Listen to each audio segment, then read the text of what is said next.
Bonjour. Signalons que l'éjaculation précoce touche environ 30 à 40% de la population masculine, ce qui la positionne en première dysfonction sexuelle en matière de sexologie, bien avant les dysfonctions érectiles.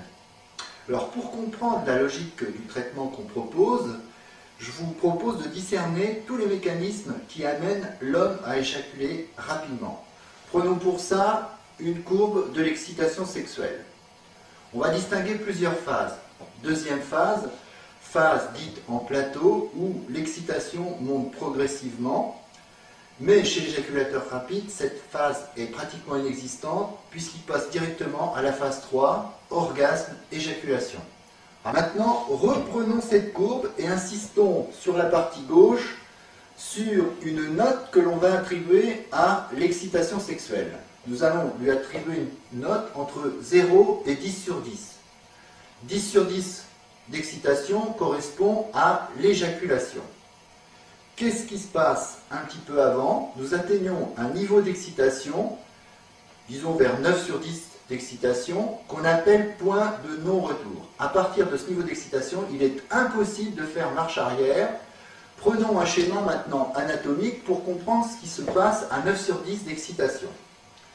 Sur ce schéma, on peut distinguer un petit canal qui s'appelle l'urètre prostatique à l'intérieur de la prostate, qui apparaît en vert, et qui se poursuit dans l'urètre à l'intérieur du pénis. À 9 sur 10 d'excitation, l'urètre prostatique se remplit de sperme, partie en rouge sur le schéma, et l'urètre prostatique est mis sous pression, sous tension. Temps numéro 1. Deuxième temps, crispation réflexe, éjaculation. Eh bien, puisque je vous parle de réflexe, par définition, un réflexe, ça ne se contrôle pas. Et revenons donc à la courbe de l'excitation sexuelle.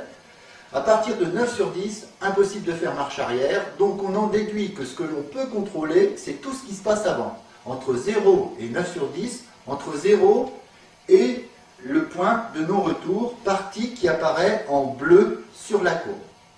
Alors là, le problème, c'est que l'homme ne repère pas tout ce qui se passe entre 0 et 9.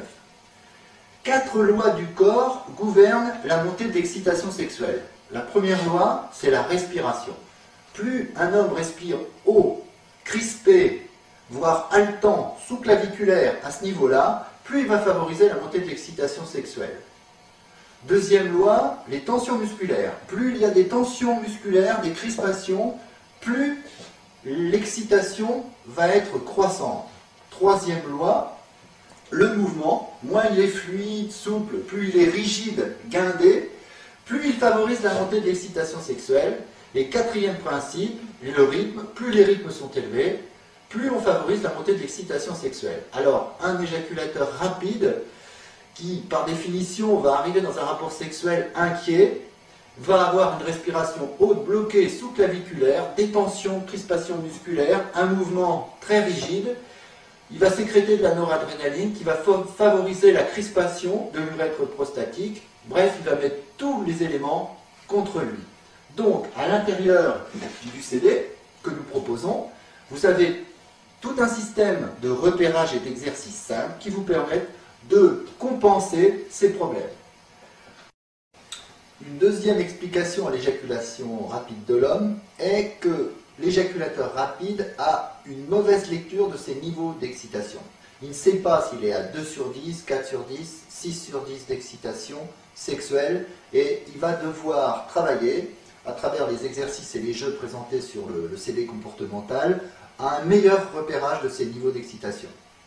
Et troisièmement, troisième cause, l'homme est hypergénitalisé, c'est-à-dire que dans un rapport sexuel, il se focalise sur la zone génitale et sur le pénis qui devient comme un paratonnerre qui attire la foudre et toutes les stimulations sexuelles. Il devra donc apprendre aussi, à travers jeux et exercices, comment prendre de la distance par rapport à son excitation sexuelle génitale.